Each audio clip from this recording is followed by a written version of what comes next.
All right. So with that, with all the citizens petitions that were put forward on the March election, we felt it important to solicit feedback from the residents as to why these citizens petitions were put forward and why they're a good idea. Wanted to hear from the public. And with that, public comment is open.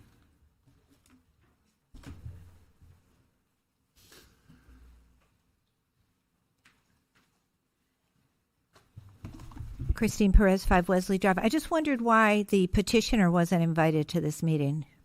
I know that these were posted and properly noticed per state law. Okay. So I want to thank you for moving forward on it because this was overwhelmingly approved by the voters. It was approved by approximately 65%.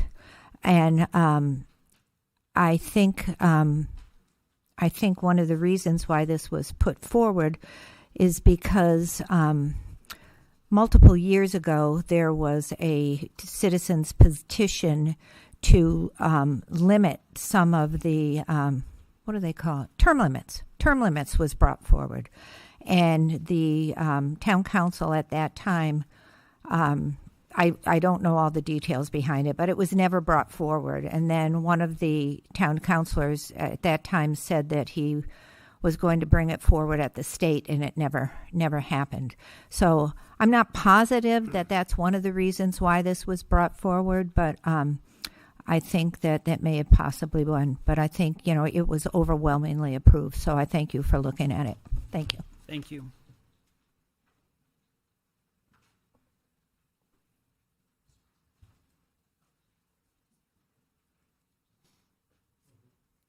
Jonathan Esposito, 5 Shelley Drive. Mr. Chairman, congratulations. I don't think I've had the pleasure of attending a meeting since you were appointed the chairman, so thank you all for the fine work that you're doing. I just wanted to speak to the agenda item here regarding amending the municipal code, effectively amending the charter to have a elected rather than an appointed planning board. I was not the author of that citizens petition. I did vote in favor of it, and there was an overwhelming citizen vote in favor of it. I can't speak for every resident in town, although there were a significant number of those who did, but at least my own reasoning for voting in favor was primarily because the planning board is really outwardly not receptive to feedback from citizens. They have stated as such that they view public comment as an opportunity for things to turn into a madhouse. Citizens have had to wait until 10:20, 10:30 at night to have the opportunity to address them, even at duly noticed public meetings where public comment should have been afforded at a more reasonable hour. And given the fact that they're not really open to soliciting a lot of feedback from the community, many of us felt that if they were directly elected by the citizens as opposed to appointed by the municipal body of Londonderry, that perhaps our voices would travel a little further in being heard. Thank you very much. Thank you.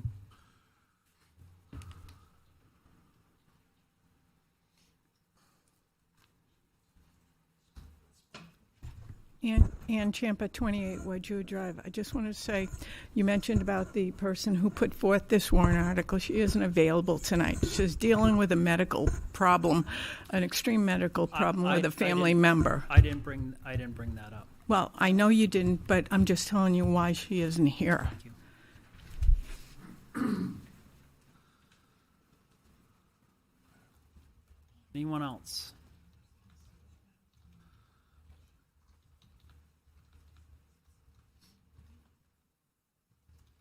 Martha Smith, 38 Shasta Drive, and I agree with some of the points that Mr. Esposito made. I think that the planning board has to keep in mind what the vision of the town of Londonderry is, and without allowing public comment, they're missing a lot of what the citizens want the vision of Londonderry to be.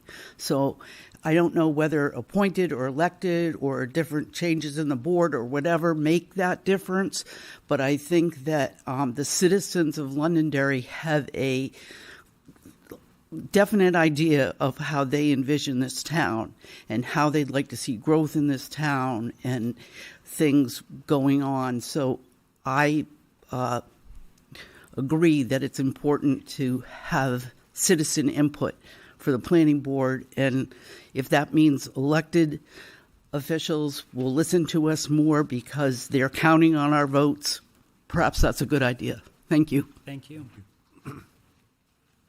Anyone else?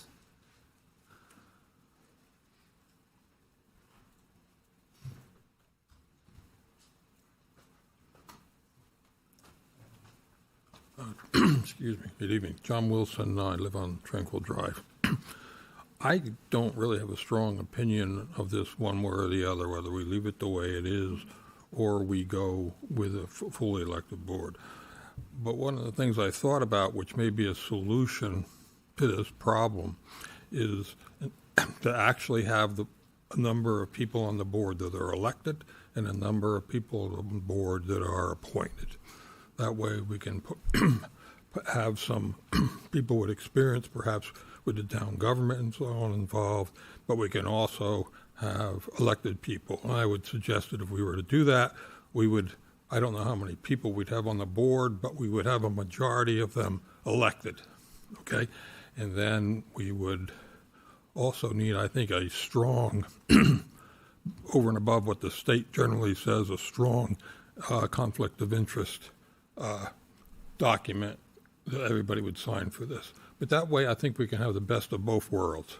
We can have some structure from the town, and we also have people that are elected, and there's no reason that we can't do that kind of a board. Thanks. Thank you. Thank you.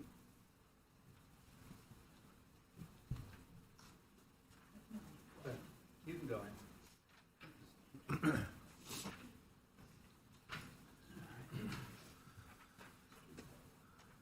All right. Good evening, everybody. Jake Butler, Chair of the Planning Board. Wanted to give you a quick update on our last meeting as well as some meetings coming forward here. The April 10th meeting, we had a public hearing on the Technology Hill PUD. After their presentation from the applicant, discussions with the board, town staff, as well as input from the public, the board elected to continue the hearing to a special meeting that's going to be held on Thursday, May 9th. The PUD will be the only agenda item on this meeting. We have a couple larger projects coming up on the 1st of May. The first one being a 96-unit multifamily development on Gilchrist Road. This was continued originally for March 6th. The second is a public hearing on a site plan and CUP for an 89,000 square foot behavioral health facility in the Gateway Business District.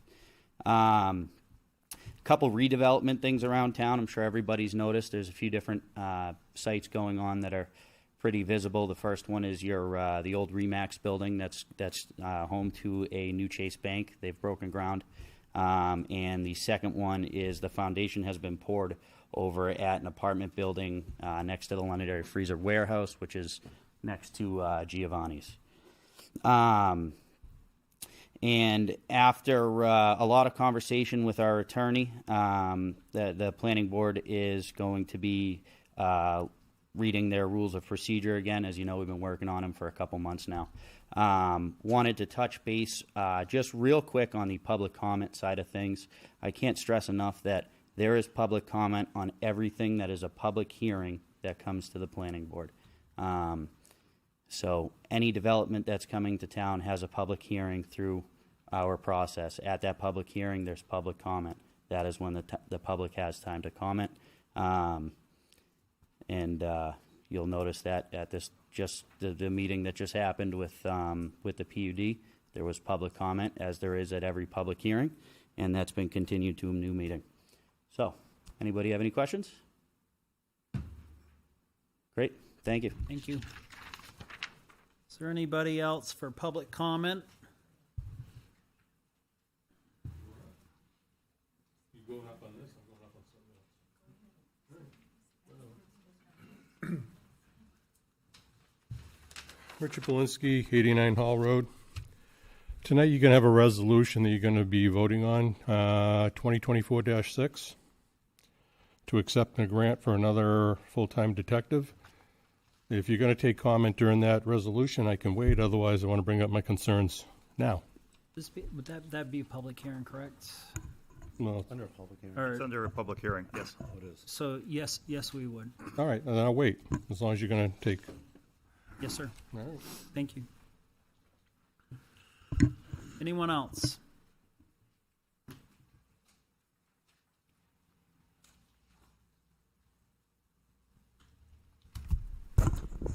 About the warrant article, Ann Champa, 28 Wedgewood Drive. Thank About the you. warrant article. I think the people voted. They were expressing their opinion there, and it was overwhelming. And whichever way you folks decide, just remember that. They spoke. Thanks. Thank you. Anyone else for public comment? On this particular thing? Yet to hear anybody tell us why this is a good idea. We've been doing it the same way for 30 years. They're a quasi-judicial, state statute-regulated board. The attorneys have advised them that public comment's not a good idea, and they've been advising them that for a number of years. They have public comment on every ordinance they do, every regulation they change, every public hearing they have. So if the reason for doing this is public comment, that seems to have been resolved. I mean, certainly can continue to look at it, but the way that it's stated, it doesn't tell people why it's a good idea. Why after 30 years of not having a problem and having almost virtually no lawsuits, and a number of the elected boards in the state have multiple lawsuits, the most recent one being Brookline losing a $610,000 lawsuit, and now the developer can build whatever they want. I mean, I'm not saying we should do anything, but I think we need to do a much deeper investigation of why this is a good idea. Thank you. Are you coming up to talk about this? Just one more thing that I would like to say about this, yes. I have concerns with coming up repeatedly for the same topic if you've already spoke. Okay, I just want to ask why the attorneys advise against, why do the attorneys advise against having an elected planning board or public comment? It did not advise against having an elected planning board that I'm aware of. Public comment. Because they're a quasi-judicial, state-regulated board. The saying is that you're introducing topics that, are not, for example, someone would come in and influence the board saying something that hasn't even been presented yet. And it, in accordance with what the attorneys have told the planning board over the years is that's undue influence. Let the people go through the process. Have a public hearing. Listen to what the people have to say. Make your decisions based on what people are presenting to you, not on innuendos and rumors. Thank you. Thank you. Please. Is this about this topic? Yes. And I do ask that we... Yeah, I'm sorry. Okay, Ann. I've been a member of the planning board for 10 years. Ann Champa, 28 Wedgewood Drive. I do kindly ask, if you're talking about this topic, I don't want to have a continued back and forth. No, I don't want to. I just don't want to have a continued back and forth. Are you talking about something new or talking about this citizens petition? Something I haven't told you before. And I said when I became a member of the planning board. There are several people in this room that probably would like to talk. Okay. Respectfully, I do ask for you to refrain comments, as we have already had. You had already come up and had public comment and spoke about this. It's particular directly thing. about this. I understand that. You already came up and you spoke directly about this. And I just want to say that when I became a member, I went for training by the New Hampshire Municipal Association, and Attorney Buckley there stressed that we should have public comment during the meetings. Maybe if you can have them explain what that public comment, not during public hearings, but just a public comment to express their feelings about something or another, or just bring up a topic they want us to look into or something. Could you please have that defined then? Because he came even here in this room and talked about public comment. So when I found out the current attorney is against it, I'd like to know,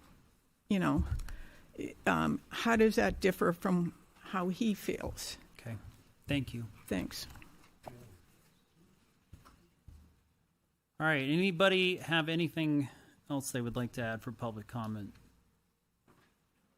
Seeing none,